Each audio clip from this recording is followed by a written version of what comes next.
हेमंत सोरेन के लिए मोदी से भिड़ गए तेजस्वी देखकर हो गई सबकी हालत पतली। नीतीश टकटकी लगाए देखते रह गए। तेजस्वी के भौकाल ने उड़ाए सबके होश। न अखिलेश न राहुल, तेजस्वी ने अकेले ही भर दिया दिल्ली तक पानी। याद दिला दी दिग्गजों को नानी। एक ही हफ्ते में निकाल कर रख दी बीजेपी की सारी अकड़। देखकर दंग रह गए सभी। इधर तेजस्वी के दम ने किया मोदी सरकार को बेदम, उधर हेमंत के लिए कर दिया लालू यादव ने खुला ऐलान। झारखंड से लेकर दिल्ली तक मचा दिया सियासी महासंग्राम। फिर एक बार तेजस्वी यादव का ऐसा भौकाल दिखा जिसने मोदी सरकार को चारों खाने च्युत कर दिया। नीतीश सोच भी नहीं सके, हेमंत सोरेन के लिए सीधा सरकार से तेजस्वी यादव ने पंगा ले लिया, जिसके बाद मोदी के सांसदों की सिट्टी पिट्टी गुल हो गई।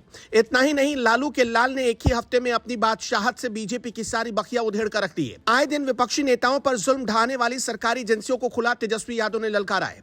यहां तक कि हेमंत के लिए अब तो सड़कों पर तेजस्वी ने उतरकर लड़ाई लड़ने का आह्वान कर दिया, जिसने बिहार से लेकर झारखंड और दिल्ली तक हाहाकार मचा दिया है। सोशल मीडिया पर तो तेजस्वी के बयानों ने मोदी सरकार के चिंटुओं की हालत पस्त करके रख दी है। ऐसी बातें तेजस्वी के समर्थन में लोगों ने कही है, जिसने सरकार के माथे पर चिंता की लकीरें खींच दी। जो काम राहुल गांधी से लेकर तमाम देश के कद्दावर नेता नहीं कर पाए, उसे तेजस्वी ने अकेले अपने दम पर कर दिखाया, जिसके बाद पूरा देश तेजस्वी यादव का गुणगान कर रहा है, जिसके बारे में आपको आगे बताते हैं। लेकिन हेमंत सोरेन के लिए तेजस्वी यादव और लालू यादव ने क्या कुछ कहा है और बीजेपी पर किस तरह से आक्रामक रूप में बरसे हैं, वो भी जान लेते हैं। रिपोर्ट्स की माने तो तेजस्वी यादव मोदी सरकार को खूब खरी खोटी सुनाते हुए सरकारी एजेंसियों पर इतना बरसे, जिसने नीतीश कुमार को हैरान करके रख दिया।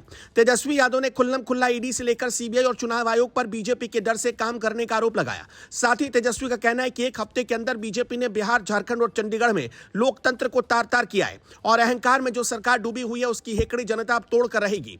आपको बता दें कि तेजस्वी ने हेमंत सोरेन को सपोर्ट करते हुए सोशल मीडिया प्लेटफॉर्म एक्स पर लिखा कि चुनावी हार के डर से जांच एजेंसियों की निष्पक्षता खत्म कर एजेंसियों को बीजेपी का प्रकोष्ठ बनाकर केंद्र सरकार क्या क्या कर रही है, अब ये बात किसी से छुपी नहीं है। आरजेडी हेमंत सोरेन के साथ खड़ी है। तेजस्वी यादव के साथ साथ लालू ने भी खुलकर हेमंत के लिए बड़ा ऐलान किया। लालू ने कहा कि झारखंड के लोकप्रिय सरकार के जनप्रिय आदिवासी मुख्यमंत्री हेमंत सोरेन को केंद्र की तानाशाह सरकार प्रताड़ित कर रही है।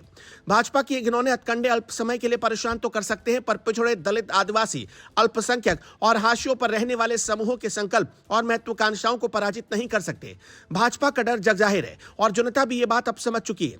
हम मजबूती से हेमंत के साथ है। जिस तरह से लालू और तेजस्वी ने खुलकर हेमंत को सपोर्ट किया, उसने सबकी नींद उड़ाकर रख दी। आपको बता दें कि झारखंड के पूर्व सीएम हेमंत सोरेन को कथित जमीन घोटाले में ईडी ने गिरफ्तार किया है। इससे पहले हेमंत ने राजभवन पहुंचकर मुख्यमंत्री पद से इस्तीफा दे दिया, जिसके बाद ऐसा पक्का माना जा रहा है कि चंपई सोरेन झारखंड के नए सीएम बनेंगे। एक और जहां झारखंड की सियासत में उथल-पुथल मची हुई है, वहीं दूसरी तरफ बिहार के सीएम नीतीश कुमार को बस यही चिंता सताई जा रही है कि कब उनकी कुर्सी हाथ से चली जाए। क्योंकि जिस तरह से सरकारी एजेंसियां विपक्षी नेताओं को परेशान कर रही हैं, उसके बाद नीतीश की पार्टी के विधायक गोपाल मंडल ने तेजस्वी को खुलकर सपोर्ट किया है और ये तक कह डाला कि मोदी सरकार एजेंसियों का दुरुपयोग कर रही है। ये बात नीतीश के गले नहीं उतर रही। उनको बार बार यह डर सता रहा कि कहीं उनकी पार्टी के विधायक टूटकर तेजस्वी की पार्टी आरजेडी के साथ न चले जाए। अब आगे क्या होता है, इस पर सबकी निगाहें टिकी हुई है।